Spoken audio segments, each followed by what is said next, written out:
could be worse than spending hours on hold? Centrelink customers say not getting through at all. They claim they're constantly being hung up on as the wait times on claims stretches out for months. There's nobody to talk to. There's nobody. I've tried from 8:30 in the morning till 5 o'clock in the afternoon. I just don't understand why we treat our aged population the way we are. It's the great Centrelink wait no more. Or just hang up and try again later.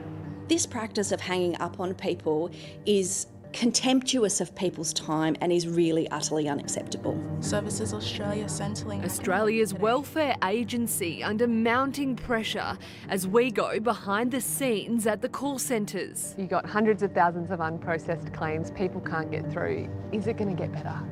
Look, we're confident that by April, customers will start to see an improvement. Kathy Parry says she'd happily sit on hold to Centrelink. Well, it's worse now because you can't ever get hold of anyone. Last month, she noticed the payment of her disability support pension had stopped. I started getting payments bouncing, and that's not something that I do because I have a lot of direct debits. Kathy's not sure if the problem's at her end or Centrelink's, but she can't get through to find out. Unable to go to a Centrelink office due to her disability, Kathy's been trying to get through on the phone for 4 weeks.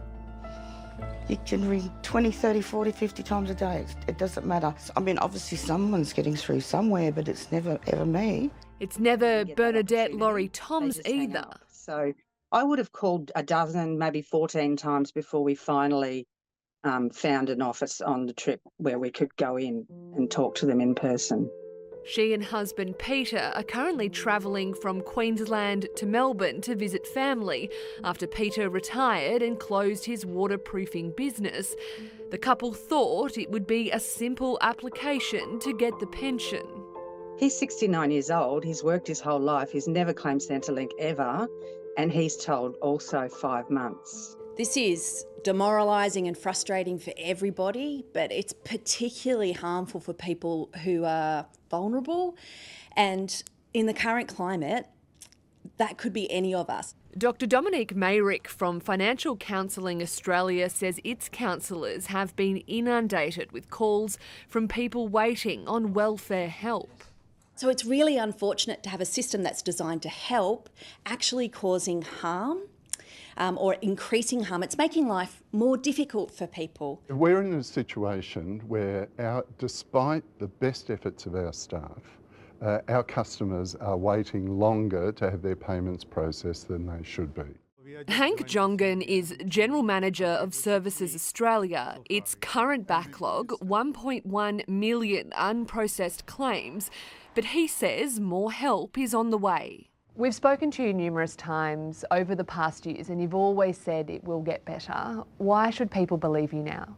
3,000 staff is a significant number of staff to bring on board. And in fact, we've recruited closer to 5,000. Charlotte McKay is one of the new starters. She's just finished 2 months of intensive training.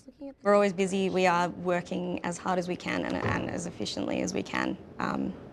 To get things done. Nicholas Ibrahim is a team leader and happy to finally have more hands on deck after a government report found the service was understaffed. It always puts pressure, but we try and thrive under that pressure, try and provide support systems for our staff. The aim is to reduce the number of unprocessed claims by half, in turn reducing the amount of people needing to call in. We've been told by one gentleman that he was told there would be a 5-month wait for the age pension. Is that acceptable? Look, age pension is a payment where we're putting someone onto a payment for life. And what that means is that we need to be absolutely certain that we have all the information validated, because after all, we also have to protect taxpayers' money. That's all. always disappointing to hear the stories of our customers' experiences. But look, those disappointments are shared by our staff. You know, make no mistake, the staff in this organisation are focused on and committed to providing the best quality service that's available. And I don't understand why they're not being funded adequately so that they can at least answer the telephone. Yep, just have someone pick up the phone. Let's see what happens in April.